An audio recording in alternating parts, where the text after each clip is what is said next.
چې څوک یې وایي دا الله خوښ دی ځکه د خدای صفت دی او یا دا چې د الله ټول صفات پکې دننه پراته دي داسې لفظ دی چې جامع دی صفات کمالیه او د باري تعالی او رد دی په هغه خلقو چې څوک الله کې نقصانونه پیدا کوي نو چې د الله پاک په هغه خلقو رد کوي چې څوک الله له زوی پیدا کوي او الله لا لونه ګوري او ته سبحان الله ته پاک دی نو الله ته زما څوک زما د خبر خلاف رد څوک کوي زه به خوشحالېږم که نه او چې ما له څوک ښکلي صفتونه ثابتوي نو زه به خوشحالېږم که نه اگر چې زمونږ دا صفتونه ګوري زمونږ ذاتي نه دي مونږ له الله راکړي دي د الله صفات ذاتي دي دویم زمونږ صفتونه دوام نه قبلوي یو ښکلی سړی به یې ښه خشته ښکلی مزېدار خو چې کله بوډا شي نو ملا یې ټیټه شي بیا بغیر د کونټۍ نه نه شي ګرځېدی او خشته جینۍ به یې ښکلی حسینه جمیله خو چې کله بوډی شي نو بیا یې مخ چې پړ شي د دې مخ نه یې زړه جورابه جوړه شي غاښونه یې د خولې نه وځي او په کونټۍ ګرځي هغه حسن لاړ ختم او د الله صفات الله سره دایمي دي بیا راځي ورپسې چې رحمان ولې راغی نو د دې وجوهات شته یو ښکلې وجه به یې راته ویم دا ترغیب دی ترغیبا دا صفت راغی چې زما مهربانه رب پې خوشحالېږي نوره مهرباني به در سره وکړي که دا الفاظ دی ووایي په دې دوو ټکو دا دومره لوی اجر مقتضي رحمت تبارک تعالی نو وایي چې الله خوشحالېږي خو بنده به پرې ستړی کېږي الله خو په اسانه نشي خوشحالولی وایي نه خفیفتان علی اللسان ژبه پرې نه ستړی کېږي دا هم کنایه د سهلتان نه ده خو اوس وخت نشته صرف دونه به ویم چې مبني پکې نشته غیر منصرف پکې نشته فعل پکې نشته تناقض د کلماتو پکې نشته قریب البحر حروف پکې نشته نو بس خفیف شو وایي چې خفیف دی نو بیا به اجر کوي که نه العطایا علی قدر البلایا څومره وکړېږي نو ثواب زیات دی وایي نه ثقیلتان فی المیزان مقصد هم ثابت شو تله کې درنی دی حدیث کې راځي چې نیمه تله په سبحان الله ډکېږي او نیمه په الحمدلله ډکېږي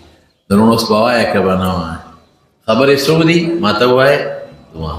څوک پرې خوشحالېږي الله رحمان پروردګار او په ژبه هم پرې نه ستړی کېږي او بل څه دي تله هم پرې ډکېږي وایه به که به نه وایه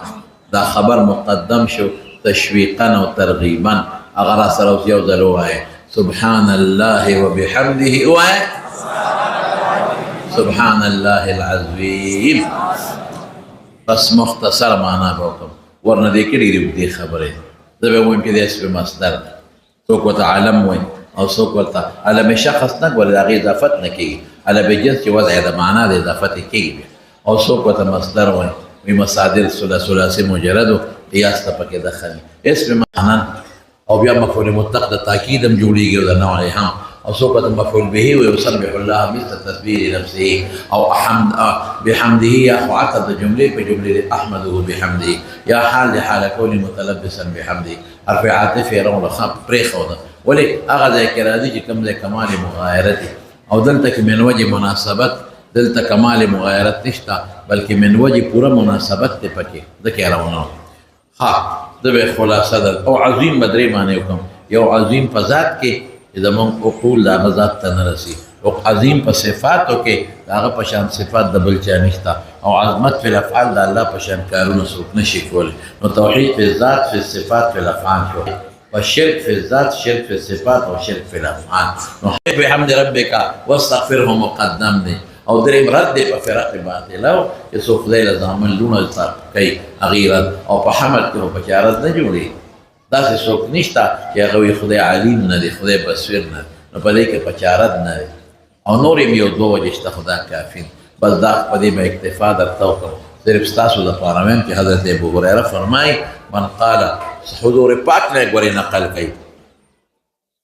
من قال سبحان الله وبحمده سبحان الله العظيم في اليوم 100 مرة محيت ذنوبه وإن كانت مثل زبد البحر وفي رواية وإن كانت أكثر من زبد البحر چې اصل کرته دا وایي نو که ګناهونه د دریاب د زګ عمرم دي بلکې د هغې نه ډېر هم دي نو الله به یې ورته معاف کړي نو څوک به سل پیرې شوار اوس کې وایي لاس اوچت کې انشاءالله وایه داسې نه شوق سره یاره شوق سره جزاک الله او اخر کې په وزن د عمل کې دا حدیث ولې راوړو نو دا کفاره د مجلس ته تسبیح کړه د د بخاري د ټولو مجالسو کفاره شوه. بس په دې به اکتفا وکړم. تاسو د بامخیلو او د ګردونامو ډېر خلکو ته او په دغه هلکانو دا کوم فارغ شو د دې استادانو ته حضرت باچا صاحب ته تاسو ټولو ته مبارکباد دی. ښه ده ستاسو مبارکبادي ده، ستاسو مبارکي ده چې تاسو په دغه مدرسه کې په دغه خاوره کې الله دومره ښکلي عالمان جوړ کړل او بعضې پکې متخصصین دي تخصص نه فارغ شو. دا ډېره غټه اداره ده، وړه اداره نه ده. تاسو دا مهرباني کوئ یو د دوی حوصله افزایي کوئ د باچا صاحب. اصل دا سعادت کې مینه ورسره کوئ او بل دې مدرسې سره چې څه وسته نه کېږي نو دې سره تعاون هم کوئ. او درېیم دا چې خپل یو بچی روباسئ علم ته او د قرآن او د سنت علم پې حاصل کړي. الله مبارکات. حدیث مبارک و اجازت دی ښه هر طرف نه اجازت دی. استادان مې ډېر دي. یو استاد مې مولانا عبدالحق صاحب رحمت الله علیه، دا هغه استاد مولانا حسین احمد مدني صاحب بره به تاسو ته یاد. استاد زما مولانا